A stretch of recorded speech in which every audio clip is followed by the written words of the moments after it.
like you. Be strong to hold the powers of the sun.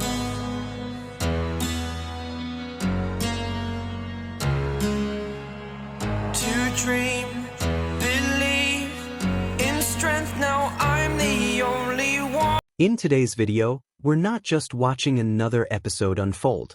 We're stepping into a small, intimate space filled with laughter, sweet chaos, and the kind of natural closeness that can't be scripted. It's a glimpse into the everyday rhythm of Jimin and Jungkook, moments that feel less like content and more like fragments of real life, quietly captured by the camera as it follows two people who are genuinely comfortable with each other. From the very beginning, the atmosphere feels warm and unguarded. Jungkook sneaks a taste of pasta behind Jimin's back, a small, almost invisible action that somehow says everything about how familiar they are with one another. At the same time, Jimin has already been awake for a while, trying to prepare a surprise. Of course, things don't go exactly as planned. Once Jungkook realizes what Jimin is up to, the secret is out. Instead of panicking, Jimin decides to fully take over the kitchen and cook something himself for Jungkook: Swiss potato pancakes, rosti. He steps in with confidence, as if the kitchen were his stage. But reality quickly intervenes. The potatoes refuse to bind together, oil splashes everywhere, and Jimin's confident expression slowly gives way to visible anxiety. He tries to mask it, insisting everything is fine, while Jungkook watches closely, his laughter barely contained. Jungkook offers gentle instructions, not in a critical way, but casually, warmly, like someone who's simply there. Still, the rosti continues to rebel. The moment reaches its peak when the oil suddenly pops loudly. Jimin screams, Jungkook bursts into laughter, joking that he won't show mercy. Flustered, Jimin backs away from the stove, mumbling that this isn't how he imagined things would go. But instead of teasing him further, Jungkook softens. His voice lowers as he asks whether Jimin still wants to eat what he made. Jimin lowers his head, embarrassed yet clearly touched. He thanks Jungkook quietly for eating it. When Jungkook praises the taste, the tension finally melts away, and Jimin relaxes. As they move on to the pasta, another small but telling detail appears. Jungkook casually calls Jimin "dangs," a Korean term usually reserved for couples or people with deep intimacy, similar to darling or my love. Jimin simply smiles, not denying it, not correcting him. Jungkook hands him a placemat and tells him to eat comfortably. It's a simple gesture, but it carries weight. It shows attentiveness that comes from habit, from caring without thinking twice. Their chemistry shines again when the staff asks them to lead around 20 people. Their reactions come almost simultaneously, as if they share the same thought. Jimin jokes that everyone is already an adult.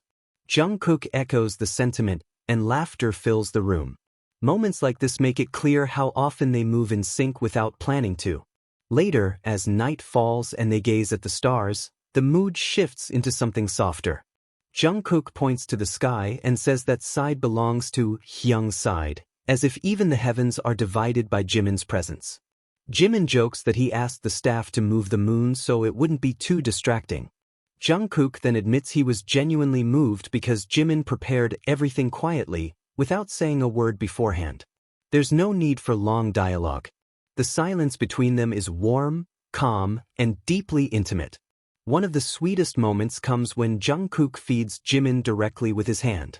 There's no hesitation, no awkwardness, just an action that feels completely normal for them. It's the kind of closeness that doesn't require explanation. Afterward, they greet the viewers and introduce the next episode with light, cheerful energy that reflects the entire journey. During their travel journal sketch session, their synchronicity appears once again. Their drawings turn out strikingly similar, as if their memories run side by side. They reminisce about Switzerland, the majestic Matterhorn, mirror-like lakes, and the adrenaline of paragliding. Jimin quietly says it's a place he wants to visit again.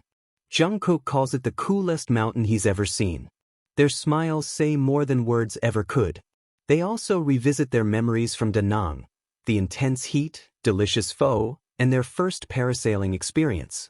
There's even a funny incident where the camera fails to capture an important moment, forcing them to recreate it. Once again, their travel journal titles align without planning. Jimin writes about flying in the sky, while Jungkook writes about flying over the sea. Different words, same feeling. Throughout the episode, they tease each other, joke effortlessly, and naturally gravitate closer. Nothing feels forced. Their closeness goes far beyond fanservice. It's simply the body language of two people who are used to sharing space, food, laughter, and silence. This episode isn't just about a failed rosti or amusing travel stories. It's a quiet portrait of how their bond works, through gentle words, spontaneous care, and understanding without speech. Then the story shifts to a completely different stage, yet one that feels connected, the world of fashion and beauty. That world was shaken once again when Jungkook was officially announced as the new global ambassador for Chanel fragrances and beauty. Within minutes, the news spread worldwide, met with admiration and praise. Chanel described Jungkook as the perfect embodiment of their dining, timeless, elegant, and modern. Jungkook shared a short but poetic message, calling Chanel a fashion house that feels close to his heart, one that honors its classical heritage while constantly embracing innovation. As an artist, he said, he strives to remain true to his style while welcoming new challenges. For him, this collaboration carries deep meaning. Chanel's creative director praised Jungkook as the new energy of the brand, an artist whose influence extends beyond music into art, culture, and fashion. Not long after, another monumental announcement followed, this time from Jimin. He was officially named Global Ambassador for later. If Chanel introduced Jungkook with classic elegance, later introduced Jimin with poetry. Instead of a simple announcement, they released a full narrative filled with symbolism, moonlight, soft golden hues, and the osmanthus flower, the moonflower, representing eternal beauty. Osmanthus is known in East Asian folklore as a flower that blooms on the moon, symbolizing endurance and timeless grace. Just like Jimin, gentle yet strong, quiet, yet powerful enough to transform everything around him. Later also confirmed a new osmanthus-inspired fragrance launching this December, with Jimin as its face. This collaboration feels less like marketing and more like storytelling. To heighten the moment, Jimin's ambassador photos will be revealed at later's flagship store, marking the beginning of a new aesthetic chapter, the Jimin times later era. Jungkook times Chanel radiates strength, modernity, and refined elegance. Jimin times later radiates calm, light, and timeless beauty. Two artists, two luxury houses, two different stories, united by one theme, evolution. From a chaotic kitchen mishap to monumental global announcements, Jimin and Jungkook continue to move forward, side by side, in their own distinct ways, quietly making history in music, fashion, beauty, and art.